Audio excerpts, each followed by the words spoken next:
So let's talk about what these spots actually are, because almost nobody explains this clearly, and that's part of the problem. Those brown or grayish patches you're seeing, especially on your hands, face, and forearms, are what doctors call age spots, or sometimes liver spots, though they have nothing to do with your liver at all. That name is actually a myth that stuck around for generations. The real cause is much simpler than you'd think. It's years and years of sun exposure, slowly building up in your skin. Here's what's happening underneath the surface. Every time your skin is exposed to sunlight, it produces a pigment called melanin to protect itself. When you're young, your skin clears that pigment away evenly. But as the years go by, that process slows down.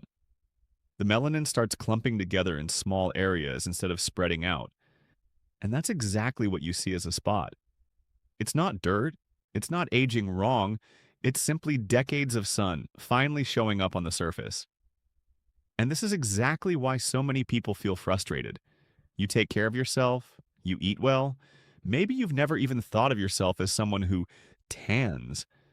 But the truth is, even small amounts of everyday sun exposure add up over 50, 60, 70 years. A short walk to the shop, sitting by a window, hanging laundry outside. None of it felt like much in the moment, but your skin remembers every single bit of it. This is very important to understand because it changes how you should think about these spots. They're not a sign that something is wrong with you. They're a kind of record, a map of a long life lived outdoors in the sun, doing ordinary things. But here's the part that matters most. Even though they built up slowly, they don't have to stay the way they are. Your skin is still capable of renewing itself, even now. And that's exactly where we're headed next. Because once you understand what actually helps your skin let go of that built up pigment, the rest becomes much, much simpler than you'd expect. Now, here's where most advice out there goes wrong. You've probably heard people suggest rubbing lemon juice directly on dark spots, thinking it's natural, so it must be gentle.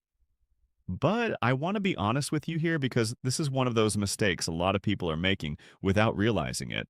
Lemon juice is highly acidic, and on sun-exposed skin, it can actually cause irritation, and in some cases, make spots worse, not better, especially if you go outside afterward. So let's set that one aside and talk about what genuinely helps. The single most important thing, and I really want you to hear this, is protecting your skin going forward. I know that might sound almost too simple after everything we just talked about, but think about it this way. If sun exposure is what created these spots over decades, then blocking even a little more of it each day is what gives your skin room to actually heal and even out. This doesn't mean hiding indoors, it simply means a daily moisturizer with sun protection, even on cloudy days, even just walking to get bread or sitting by a window. This one habit, done consistently, makes everything else you do far more effective. Once that foundation is there, this is where real improvement starts.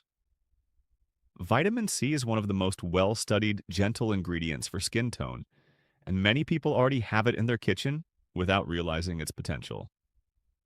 A small amount used consistently helps interrupt that excess pigment clumping we talked about earlier while also supporting your skin's natural renewal. Alongside that, gentle exfoliation.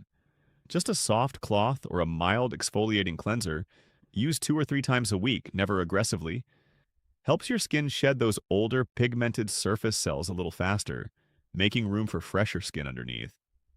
And here's something that might surprise you. Patience isn't just a nice idea here. It's actually part of how this works biologically. Your skin renews itself roughly every 4 to 6 weeks. So real, visible change isn't something that happens in days. It happens in a few consistent months. Many people give up right before they would have started seeing a difference, simply because they expected results overnight.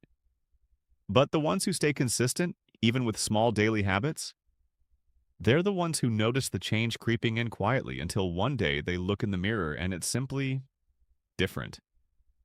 Now, I want to bring all of this together because there's one more piece, the part that ties everything you've just learned into something you can actually start tonight. Part 3. So let's bring this all together simply and clearly. We talked about what these spots really are, Not damage, not a sign something is wrong with you, just a quiet record of sun your skin has carried for decades. We talked about what doesn't help, like harsh lemon juice straight on the skin. And we talked about what genuinely does. Daily sun protection as your foundation, gentle vitamin C to support your skin's natural tone, soft, regular exfoliation to help renew the surface, and most of all, patience, because real skin takes weeks, not days, to show its change. But if I had to leave you with just one thing tonight, it would be this. Start small and start tonight. Not next week, not when I have more time. Even just applying a moisturizer with SPF before bed prep tomorrow morning, that's enough to begin. Skin doesn't need perfection, it needs consistency. That's the whole secret, really. Not some miracle ingredient, not an expensive cream, just small, steady care, repeated quietly day after day. And I want you to remember something else, too. Those spots on your hands, on your face, they're not something to be ashamed of. They're proof of a life lived, of sunny days, of walks you took, of a life fully lived outdoors. You don't need to erase your history. You just get to take a little better care of it from here. If this helped you see your skin a little differently today, I'd love for you to share it with someone close to you, a sister, a friend, your mother, someone who might be looking in the mirror tonight, wondering the exact same thing you were wondering a few minutes ago. And if you'd like, let me know in the comments which part surprised you the most. I read every single one. And I'll be back soon with more simple, honest things you can do for your health, right from home.